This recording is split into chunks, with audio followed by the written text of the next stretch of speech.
Hello साथियों, मैं विष्णु कुमार आपका स्वागत करता हूं।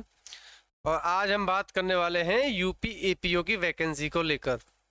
आप लोग जानते हो कि यूपी एपीओ 2025 में वैकेंसी निकली हुई है।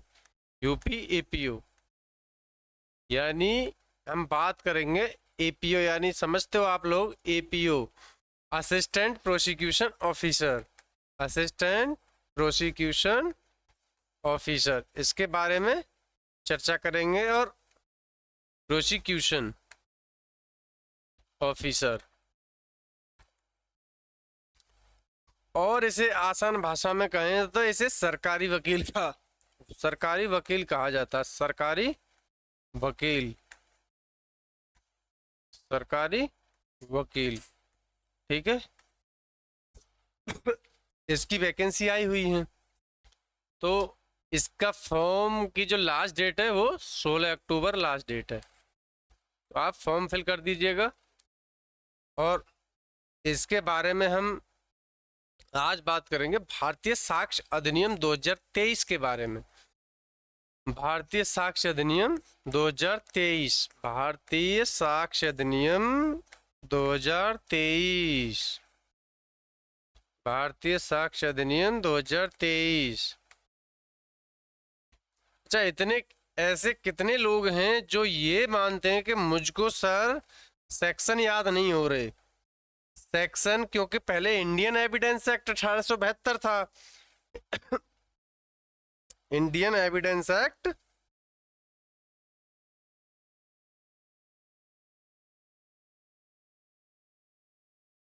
पहले भारतीय साक्ष्य अधिनियम 1872 था। Indian evidence act 1872। अब इसके स्थान पर आपको पढ़ना है भारतीय साक्ष्य अधिनियम 2023।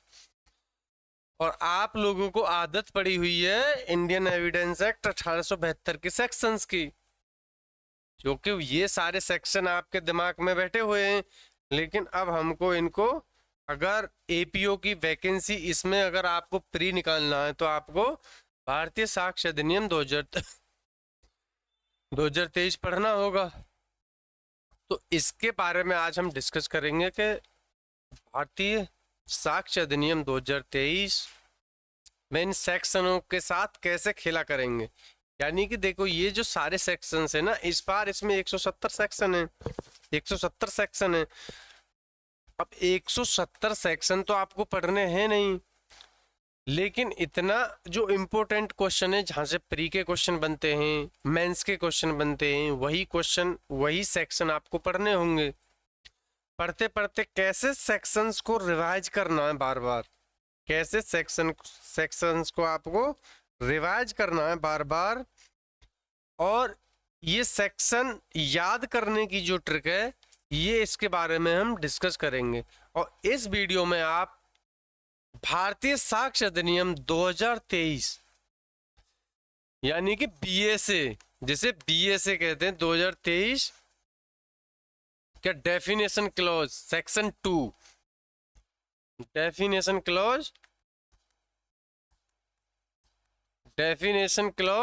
सेक्शन 2 के बारे में हम बात करेंगे। सेक्शन 2 में सारी डेफिनेशंस दी गई हैं। जैसे क्या क्या दिया हुआ है, कोर्ट, साबित, ना साबित, शैल प्रज्यूम, मे प्रज्यूम, ये सारी चीजें किस में दी गई हैं, सेक्शन 2 में दी गई हैं। तो इसमें हम सारी सेक्शंस, ये जो डेफिनेशंस हैं, इनको हम देखने वाले हैं। और फिर मैं आपको ये बताऊंगा आज के ये सारे सेक्शन, ये जो हैं बीएसए भारतीय साक्ष्य अधिनियम 2023 के, आपको सेक्शन कैसे याद करने हैं। ये 170 सेक्शंस में से लगभग आपको ये समझिए 150 सेक्शन याद करने होंगे। 150 में ही आपका काम चल जाएगा, 150 सेक्शंस में ही आपका काम हो जाएगा। और ये तो आपका भ्रम है कि सेक्शन याद नहीं होते, याद हो जाएंगे, लेकिन जो कंफ्यूज वाली स्थिति है ना, वो अभी थोड़े दिन बनी रहेगी।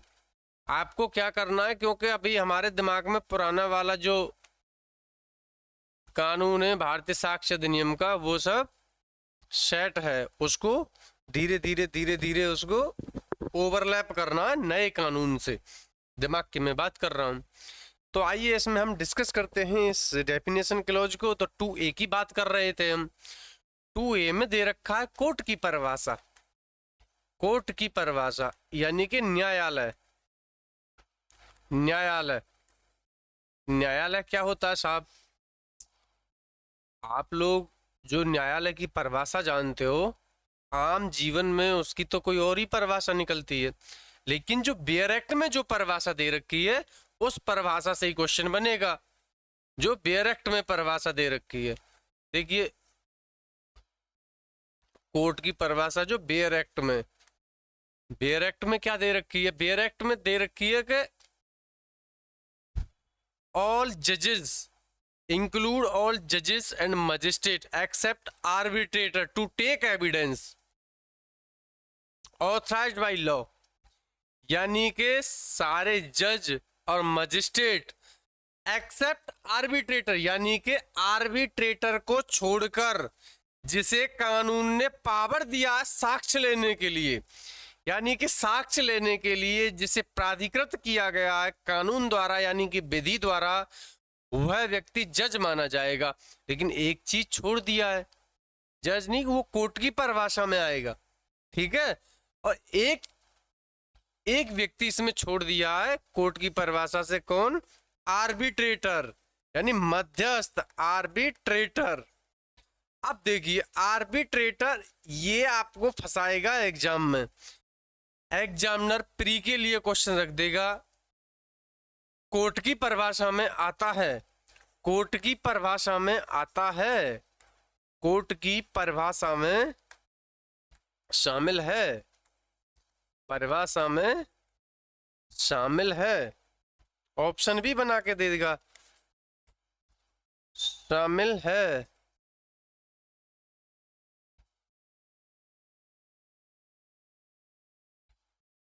ऑल जजेस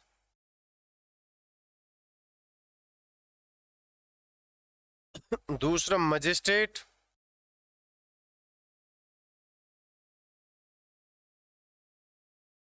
तीसरा 1 और 2, चौथा आर्बिट्रेटर। आर्बिट्रेटर। अब आप इसका आंसर क्या लगाएंगे? अगर आपने बेयर एक्ट को पढ़ा है तो ही आप बता पाओगे आंसर के कौन कौन कोर्ट की परिभाषा में आता है। कोर्ट की परिभाषा में आता है ऑल जजेस एंड मजिस्ट्रेट, यानी कि सारे जज और मजिस्ट्रेट जो विधि द्वारा साक्ष्य लेने के लिए प्राधिकृत हैं, यानी कि कानून ने जिसको अधिकार दिया साक्ष्य लेने के लिए, वो क्या कहला जाएगा? कोर्ट कहला जाएगा। ये परिभाषा दी है 2A में, समझे? वो कोर्ट की परिभाषा है, लेकिन उसमें एक व्यक्ति को छोड़ दिया, आर्बिट्रेटर को। आर्बिट्रेटर को छोड़कर सारे जज एंड मजिस्ट्रेट जो कानून द्वारा साक्ष्य लेने के लिए प्राधिकृत हैं, वे सब कोर्ट कहलाए जाएंगे। ये आपको याद रखना है, समझे ना? क्वेश्चन बन सकता है कोर्ट की परिभाषा में आता है शामिल, यानी कि कोर्ट की परिभाषा में शामिल है ऑल जजेस, बेयर एक्ट की परिभाषा के अकॉर्डिंग सही है, चलिए ठीक है। दूसरा मजिस्ट्रेट, ये भी ठीक है। 1 और 2 दोनों ठीक है, ठीक है। 1 और 2 दोनों ठीक है। तो यहां आंसर इसका बनेगा क्या? तीसरा वाला, ठीक है। अब देखिए इसी क्वेश्चन को हम ऐसे घुमा लेते हैं थोड़ा, ठीक है, ऐसे घुमा लेते हैं इसी क्वेश्चन को। कोर्ट की परिभाषा में नहीं आता है, यानी कि कोर्ट की परिभाषा में शामिल नहीं है, नहीं है। अब इसमें मैंने नहीं जोड़ दिया, समझे? कोर्ट की परिभाषा में शामिल नहीं है और जजेस, मजिस्ट्रेट, 1 और 2 दोनों, या फिर आर्बिट्रेटर। सीधी सी बात है, अगर बेयर एक्ट पढ़ा है, अच्छे से अगर समझा है, तो आप क्या आंसर मारेंगे? इसमें आर्बिट्रेटर आंसर मारेंगे। साफ साफ लिखा है कि ऑल इंक्लूड ऑल जजेस and magistrate to take evidence और to take evidence authorised by law except arbitrator. उसमें साफ शब्द लिखा है कि एक्सेप्ट आर्बिट्रेटर, यानी कि आर्बिट्रेटर को छोड़कर सारे जज एंड मजिस्ट्रेट जो विधि द्वारा प्राधिकृत हैं साक्ष्य लेने के लिए, ये सब किस में आएंगे? कोर्ट की परिभाषा में आएंगे। 2A खत्म हुआ आपका। 2A से प्री के पॉइंट ऑफ व्यू से यही क्वेश्चन बन सकता है, ठीक है। इसके बाद हम बात करते हैं आपकी 2B के बारे में। 2B में किसकी परिभाषा दे रखी है? 2B में साहब कंक्लूसिव प्रूफ। एक बार हम पूरे ये जो डेफिनेशन क्लॉज के खंड है ना, इन सारी चीजों को इसमें देख लेते हैं। एक कंक्लूसिव प्रूफ यानी कि इसे हिंदी में हम कहेंगे क्या? निश्चायक सबूत। निश्चायक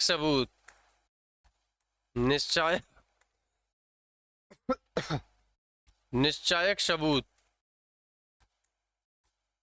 थोड़ा तबीयत डाउन है, आपको पता है आजकल वायरल फीवर चल रहा है, वायरल जुकाम भी चल रहा है, तो उसकी वजह से थोड़ी तबीयत ठीक नहीं है। तो आप लोग थोड़ा समझिए और कोऑपरेट कीजिएगा। कॉन्सेप्ट पे ध्यान देना है आपको, चीजों को रटना नहीं है, समझे ना। सबसे पहले देखो, लॉ को आप कितना रटोगे? 170 सेक्शन है, रटते रटते पागल हो जाओगे। और यही थोड़ी है कि केवल एविडेंस पढ़ रहे हो तो एविडेंस को रटना है। आपको बीएनएस को पढ़ना है, बीएनएसएस को पढ़ना है, कॉन्स्टिट्यूशन को पढ़ना है, उसके साथ साथ आपको जीके भी पढ़ना है, जीएस भी पढ़ना है, करंट अफेयर पढ़ना है, सारी चीजें पढ़ना है। और इतना अगर रटोगे तो रटने से कभी एग्जाम नहीं निकलना। आपको ये सीखना है कि लॉ को पढ़ना कैसे है और इसे दिमाग में परमानेंटली कैसे सेट करना, जिससे कि एक बार सीख लो। जैसे एक बार साइकिल सीख लेते हैं ना, उसके बाद भूलते नहीं है, ऐसे ही आप लॉ भी सीख जाओगे। आज आपको मैं परिभाषा बनानी सिखाऊंगा, रटानी नहीं, बनानी सिखाऊंगा कि ये परिभाषा बनती कैसे है। जब बनानी सीख जाओगे परिभाषा, तो उसके बाद आपको चीजें रटनी नहीं पड़ेंगी, रटने का काम ही नहीं है। और ये जो रटने वाला काम मैं कराता ही नहीं हूं, ठीक है। 2B conclusive proof. 2C में क्या है? 2C में दे रखा है आपका क्या? डिस्प्रूव्ड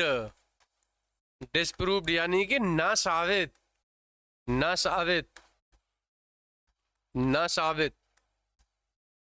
ठीक है। 2C में डिस्प्रूव।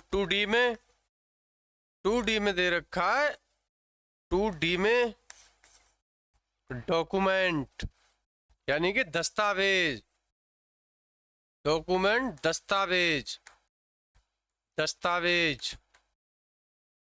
2E में एविडेंस। आप एक अच्छी चीज देखिए इनकी परिभाषा में, 2D फॉर डॉक्यूमेंट। यहाँ पे तो कुछ याद करना ही नहीं है, ट्रिक लगाना है आपको। D for document, E for evidence.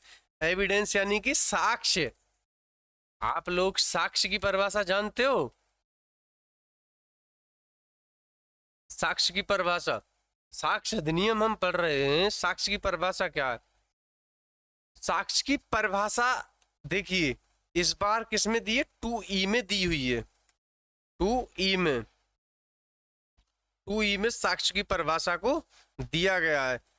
और साक्ष्य कितने प्रकार के होते हैं, और साक्ष्य के साथ साथ आप सबूत भी पढ़ते हो। साक्ष्य और सबूत में क्या अंतर है, ये सारी चीजें आपको समझनी है।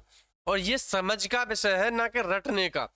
साक्ष्य यानी कि किसी तथ्य को सिद्ध या असिद्ध करना, और किसी तथ्य को जिन साधनों से सिद्ध या असिद्ध किया जाता है उसको हम क्या कहेंगे? साक्ष्य कहेंगे, ठीक है ना। साक्ष्य मौखिक साक्ष्य होते हैं, दस्तावेज साक्ष्य होते हैं। मौखिक साक्ष्य की परिभाषा क्या है? मौखिक साक्ष्य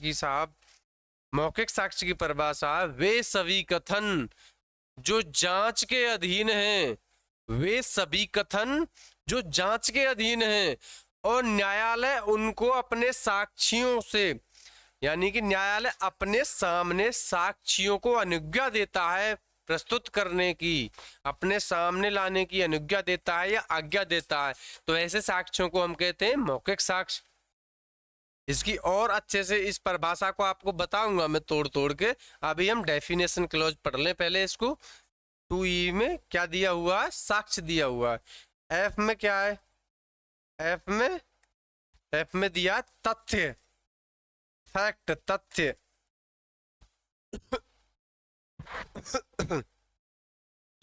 F 2G में दिया fact and issue, fact and issue,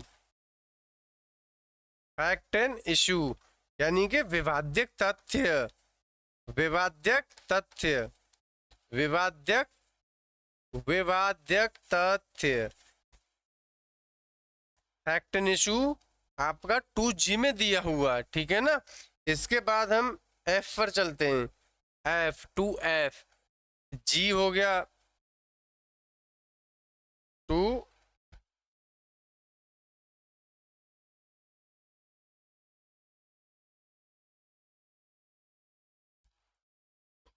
F तो आप देख लिए, F में फैक्ट दिया है, F में फैक्ट दिया है, और G में फैक्ट एंड इशू दिया है, fact and issue, fact and issue.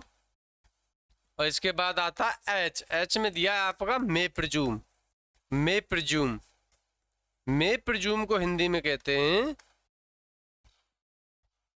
उपधारणा कर सकेगा, उपधारणा कर सकेगा, कर सकेगा।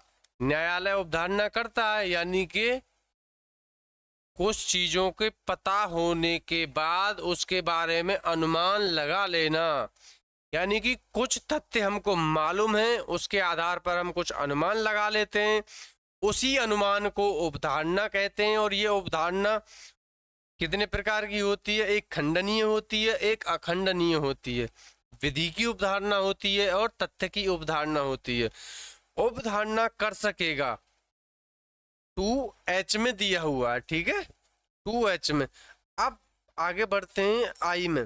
2I में दिया नॉट प्रूव्ड, नॉट प्रूव्ड, ठीक है, नॉट प्रूव्ड, यानी कि ना साबित। किसमें ना साबित? पता 2C में बताया मैंने डिसप्रूव्ड, जिसे ना साबित कहते हैं, लेकिन यह नॉट प्रूव्ड है। नॉट प्रूव्ड में दिया साबित नहीं हुआ, साबित नहीं हुआ, यानी कि साबित और ना साबित के बीच की जो कड़ी है वही ये चीज है, साबित नहीं हुआ। समझे? इसको अच्छे से समझाऊंगा मैं आगे, ठीक है। 2I, अब J में, 2J में क्या दे रखा है?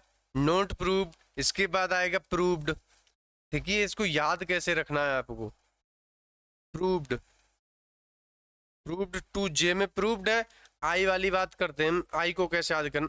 I हमने किसको बुलाया था लेकिन वो आई नहीं थी, तो हम जब आई नहीं थी तो हम पकड़ेंगे कि उसमें नॉट आएगा, मतलब नहीं आई थी, तो नॉट प्रूव्ड। इससे हमारी जो है ना क्वेश्चन में जहां भी अगर ऐसा क्वेश्चन आएगा नॉट प्रूव्ड और प्रूव्ड से रिलेटेड, ये समझिए यूपी एपीओ में डेफिनेशन क्लॉज से इस बार क्वेश्चन आना ही आना है। और उसमें से भी प्रबल संभावना ये है कि प्रूव्ड, नॉट प्रूव्ड और डिसप्रूव्ड में से क्वेश्चन फंसेगा, या फिर उपधारणा में आ सकता है 2H में, उपधारणा में। क्योंकि ये जो एरिया है ना डेफिनेशन क्लॉज का, यहाँ कंफ्यूजन होती है सब लोगों में, आप लोगों में भी कंफ्यूजन हो रही होगी क्योंकि पढ़ रहे हो आप लोग, क्योंकि अभी तो आप पुराने वाले से लगे हुए थे और वही चीजें चढ़ी हुई थी दिमाग में। लेकिन अब आपके सामने बड़ी समस्या है कि सर नए जो सेक्शन है ये कंफ्यूजन कर रहे हैं। BNS याद करते हैं तो BNSS के निकल जाते हैं, BNSS याद करते हैं फिर BSA, तो कैसे पढ़ा जाए? ये सारी चीजें, ये जो सेक्शन है ना आपके VNS, BSA, ये सारे सेक्शन आपके उंगलियों पे हो जाएंगे। इस लॉ लेक्चरबाजी चैनल को आप सब्सक्राइब कीजिए और इस पर लगातार बने रहिए। इस पर यूपी एपीओ की सिलेबस है जो, उसके अकॉर्डिंग क्लासेस चलाई जा रही हैं और रेगुलर मेंटेन से आप रेगुलर मेंटेन करके अपनी क्लासों को देखिएगा, ठीक है ना। प्रूव्ड 2J में 2K में रेलिवेंट, 2K में रेलिवेंट के बारे में, और L में 2L में दिया हुआ सेल्फ प्रिज्यूम, यानी कि उपधारणा। सेल्फ प्रिज्यूम का मतलब होता है उपधारणा करेगा, समझे, उपधारणा करेगा, उपधारणा करेगा, उपधारणा करेगा, समझे। 2L तक ही दिया हुआ है डेफिनेशन क्लॉज, इसमें सारी चीजें आई हुई हैं 2K तक। अब देखिए, ये एक बार में तो आपको याद होगा नहीं। अब इसको याद करने का क्या तरीका है कि आपको एक दिन कम से कम इसको इतनी बार लिखना है कि ये दिमाग में सेट हो जाए। देखो चीजें दिमाग कैसे याद करता है। पहले आप लोग चीजों के साथ एक बार सरसरी नजर से पढ़ लिया, उसके बाद उनको लिखना स्टार्ट कर दीजिए। लिखने के बाद फिर बिना देखे लिखना स्टार्ट करो इनको। याद किया, याद जैसे बुक से पढ़ रहे हो, डायरेक्ट से पढ़ रहे हो, किसी भी सोर्स से आप पढ़ रहे हो, तो जैसे बुक से पढ़ने के बाद आंखें बंद करके देखिए मुझे कितना याद हुआ। उसके बाद जहां भी अटकोगे उसके बाद फिर उसे देखिए, फिर उसे लिखिए। जब लिखने के बाद आपको लगने लगेगा कि हाँ ये हमारी एक परमानेंट मेमोरी में चीजें सेव हो जाती हैं, फिर नहीं भूलोगे। एग्जाम के लिए तो इतना काफी रहेगा ही आपका। 2K में रेलिवेंट है। देखिए इसको हम दोबारा आपको और अच्छे से रिवीजन करा देता हूं। देखिए 2A में दे रखा है कोर्ट की परिभाषा, 2B में दे रखा है कंक्लूसिव की प्रूफ की परिभाषा, 2C में दे रखा है डिसप्रूव्ड की परिभाषा, 2D में दे रखा है आपको डॉक्यूमेंट की परिभाषा, 2E में एविडेंस, F में फैक्ट, G में फैक्ट एंड इशू, H में मे प्रिज्यूम, I में नॉट प्रूव्ड और J में प्रूव्ड, K में रेलिवेंट, L में सेल्फ प्रिज्यूम। देखिए फिर दोबारा देखिए, 2L में सेल्फ प्रिज्यूम, 2L में सेल्फ प्रिज्यूम, 2K में रेलिवेंट, 2J में प्रूव्ड, 2I में नॉट प्रूव्ड। अब ऐसे ही हम ऊपर से अब देखेंगे। देखो 2A में कोर्ट, 2B में कंक्लूसिव प्रूफ, 2C में डिसप्रूव्ड, 2D में डॉक्यूमेंट, 2E में एविडेंस, डी और ई में तो आपको कोई कंफ्यूजन होगा नहीं क्योंकि उनके नाम से ही वो चीजें याद हो जाती हैं। लेकिन 2A में कोर्ट है, बी में आपका कंक्लूसिव प्रूफ है, सी में आपका डिसप्रूव्ड है, डी में डॉक्यूमेंट है, ई फॉर आपका एविडेंस है, एफ फॉर फैक्ट है, जी फॉर फैक्ट एंड इशू है। यानी कि फैक्ट एंड इशू आप जानते हो विवाद्यक तथ्य, यानी कि विवाद्यक तथ्य का मतलब क्या, विवाद्यक यानी जिस मुद्दे पर विवाद हो रहा है। विवाद्यक तथ्य ऐसे तथ्य हैं जिस पर वो विवाद डिपेंड है। पहले उस शब्द को तोड़ना सीखिए, उसके बाद आप आसान भाषा में सीख जाओगे तो फिर ये जो लीगल लैंग्वेज है ये तो आसानी से समझ में आपके आ ही जाएगी, समझे। अब देखिए इसको हम कैसे उड़ाते हैं। अब ये उड़ाने का जो तरीका है ये डिफरेंट है मेरा। अब देखना जैसे ये उड़ेगा ऐसे ही आपके दिमाग में ये उड़ जाते हैं। अब दिमाग को पता है ये संकेत देना ही नहीं है कि मुझे याद नहीं होता, याद सबको होता है और आप लोग याद करने की कोशिश नहीं करते हो। लिख के प्रैक्टिस कीजिए इनका। देखिए 2A में दे रखा है क्या, कोर्ट, बी में दे रखा है, पी में आपका कंक्लूसिव प्रूफ, सी में आपका क्या दे रखा है बताइए। सी और डी तो आसान है बहुत। सी में क्या, डिसप्रूव, डी में document, E for evidence, F for fact, G for fact and issue, fact and issue यानी कि विवाद्यक तथ्य।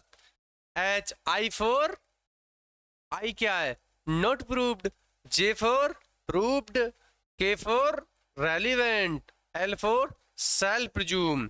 सेल्फ प्रिज्यूम यानी कि उपधारणा करेगा, उपधारणा करेगा। तो ये देखिए भारतीय बीएसए 2023 का डेफिनेशन क्लोज आपका खल्लास हो गया। और एक एक चीज उंगलियों पे अभी से याद करिए। और आप लोग अगर ये क्लासेस देखते रहेंगे तो आपको कभी भी एक्स्ट्रा एफर्ट नहीं लगाना पड़ेगा कि इससे भी अलग क्वेश्चन आएगा एग्जाम में। इससे बाहर तो कोई क्वेश्चन आएगा नहीं इंडियन एविडेंस एक्ट में, या ये कहो भारतीय साक्ष्य अधिनियम 2023 में, क्योंकि अभी हमारी भी जुबान पर इंडियन एविडेंस एक्ट ही निकलता है। लेकिन ये जो भारतीय साक्ष्य अधिनियम 2023 है, अब आपके इसके सेक्शन को जुबान पर बिठाना होगा अच्छे से, ठीक है ना। और यूपी एपीओ, ये जो यूपी एपीओ की वैकेंसी है, इससे पहले वैकेंसी आई थी 2022 में। 2022 में उस समय आई थी 44 वैकेंसी, बाद में हो बढ़ के 69 वैकेंसी हो गई थी। उस समय ये एग्जाम मैंने दिया था, तो इस एग्जाम में मैंने मेरा पहली बार में ही प्री निकला था किसी भी जुडिशियल एग्जाम का, ठीक है। प्री निकला था, प्री के बाद फिर मैंने इसका मेंस दिया था, मेंस इसका नहीं हो पाया था, ठीक है ना। उस समय बहुत सारी चीजें थी जो इसका कुछ रीजन था, ठीक है। उसके बाद ये वैकेंसी अब आई हुई है।